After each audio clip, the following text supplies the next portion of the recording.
My name is Ryan. Today we're going to talk about sports.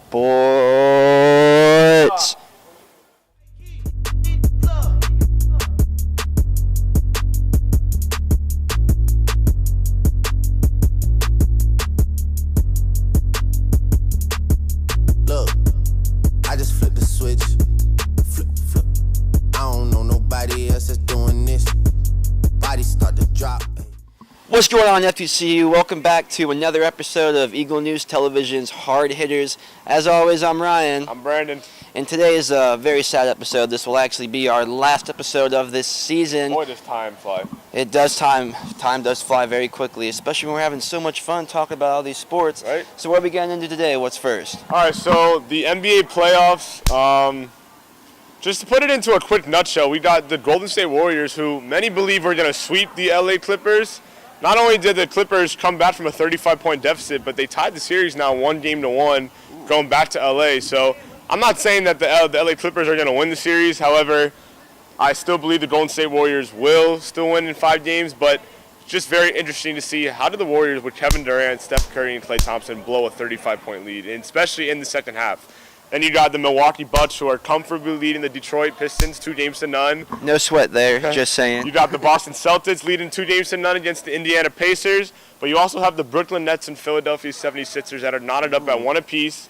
And then you have Game 3 tonight, the San Antonio Spurs at home against the Denver Nuggets. So there's going to be just quite speculation about which team can most likely pull off an upset. If I'm looking at it right now, I kind of like the San Antonio Spurs. I know a lot of people are not giving head coach Greg Popovich a lot of credit, but he's definitely a future Hall of Fame head coach. And even though he doesn't have Manu Ginobili, Tony Parker, and Tim Duncan on his squad anymore, the San Antonio Spurs are still well accustomed around his culture. So I definitely see them knocking off a number 2 seeded team. I don't think it's going to happen personally myself. I think Denver will win the series. Maybe 6 could even go, possibly 7 games. So who do you think is on upset watch when it comes to these 2019 NBA playoffs? In my opinion, when you're talking about these one-on-one neck-and-neck teams here in the first round, I'm going to have to say that the 76ers probably have a pretty good chance at beating the Brooklyn Nets once you got Ben Simmons on there and Jimmy Butler going up against D'Angelo Russell and his crew. It's going to be down to the wire, I think. It's going to definitely go 7 games, and we're going to have to see how it shakes out. But I got my money on the 76ers. All right. So now we're going to jump right into the NFL draft is not here quite yet. There's still another week and a half but the 2019 schedule was released last night for all 32 teams across the National Football League. Oh, yeah. That's me. We got dates. We got Monday night times, Sunday night times, Thursday night times. All tentative to change, of course. But at least initially, what teams do you think have the easiest path to the division this year? Right now, I'm looking at it. I like the Cleveland Browns. Agreed. I'm not saying it because they acquired Odell Beckham. But obviously, obviously with acquiring Odell Beckham, a stud wide receiver. Odell, Jarvis, let's just talk Mayfield, exactly, yeah, and then strong Chubb. defense that is probably could be top 3, top 2 in my opinion in the National Football League. As a Miami Dolphins fan, it looks like it's going to be a brutal season. I was looking at the schedule, happy to see that we're home for the first 5 out of our 6 contests. However, when you dig deeper down in the schedule, the later months, November, December, we have to travel to Cleveland. We have to travel to the Giants, the Jets. I mean, these are places where it's going to be 20 degrees, possibly snow. I know Philly comes home December 1st. So, again, I mean, we don't have Ryan Tannehill anymore. I know a lot of fans back home are excited about that. Excited. I mean, seven years of just pure mediocrity. That's what a lot of people say. But I don't know. Are we looking at possibly the New England Patriots with Tom Brady repeating yet again? The House of Horrors.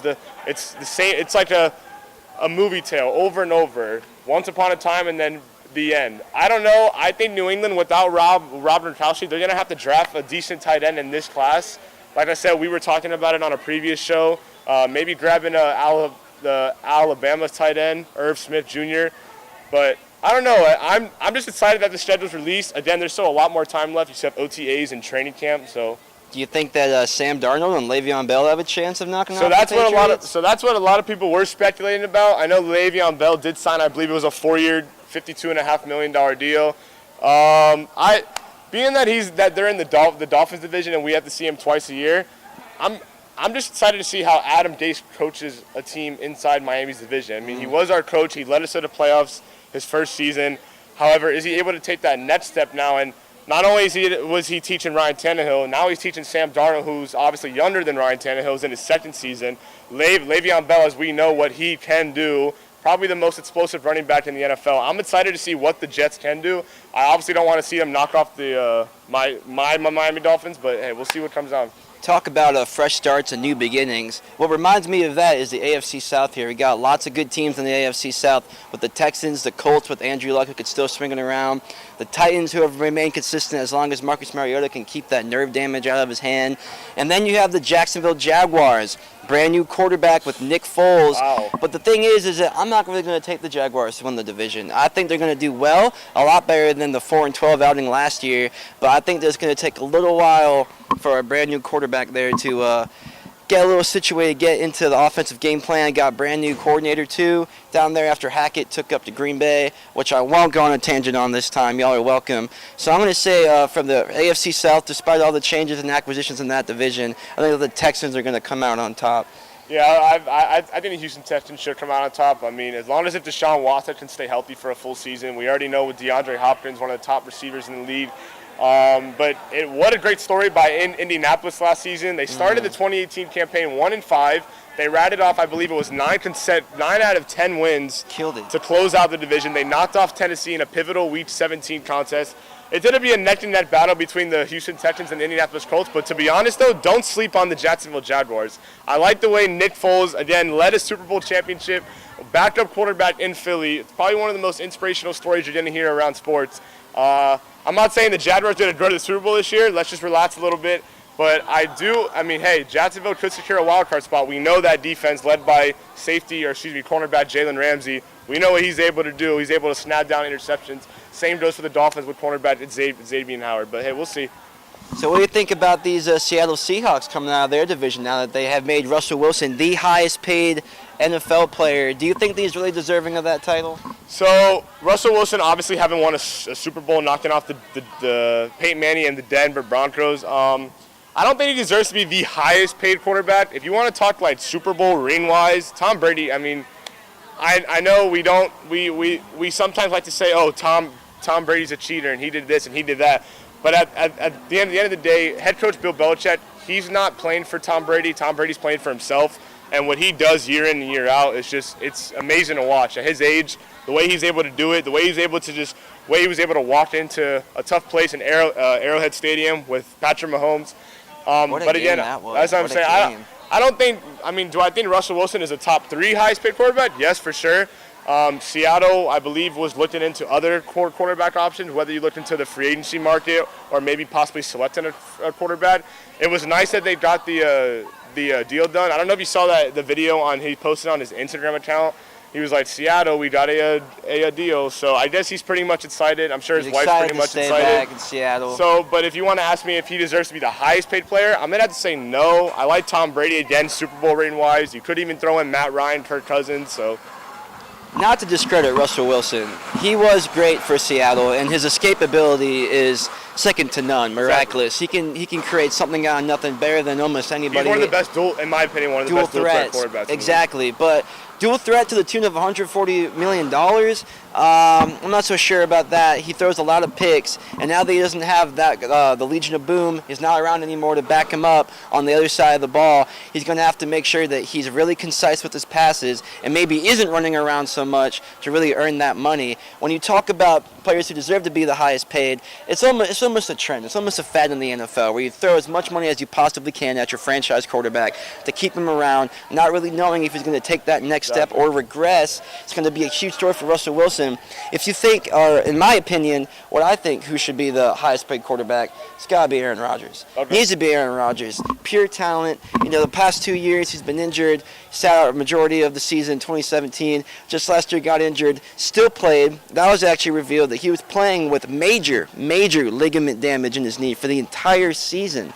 So if he can come back and jumpstart this team with new head coach Matt LaFleur and take the Packers to maybe, 12, 13 wins, then I think Aaron Rodgers is definitely deserving. They should redo that contract a little bit for him, make him the highest paid player in the NFL. Speaking of the Green Bay Packers, I believe they open up this year on They Thursday do. Night They Football open up the against the Bears. Chicago Bears. Yeah, we're doing way to it. kick off NFL and 100 seasons, absolutely. So it was the better way to celebrate NFL's 100 seasons with the NFL's oldest rivalry. Jumping back into that divisional thing there, talking maybe Green Bay could take it Chicago. This is the first time in a long time that I've been genuinely concerned about Chicago. Nasty. And their quarterback there, they know how to get it done every once in a while. And Mitchell Trubisky also has another little bit of an interception issue. But I mean, when you're going against Green Bay, you don't got to worry about interceptions. Hopefully our defense can pick this up. But aside from that there, Brandon, I think this was our last episode of the season here. It's been a great year working with him. It's been a hell of a ride. Thanks to our cameraman who works tirelessly inside. Our faceless figure there. There's the thumb. He loves to edit, he says. So I'm glad that we were all able to work out together, and hopefully let's get back to doing it when we get back to school. Oh yeah. Look forward to more new content, brand new NFL season. Turn your phone off for recording. With that being said, I'm Ryan. I'm Brandon. Thank you for tuning in to this season-ending episode of ENTV's Hard Hitters. That's what's up.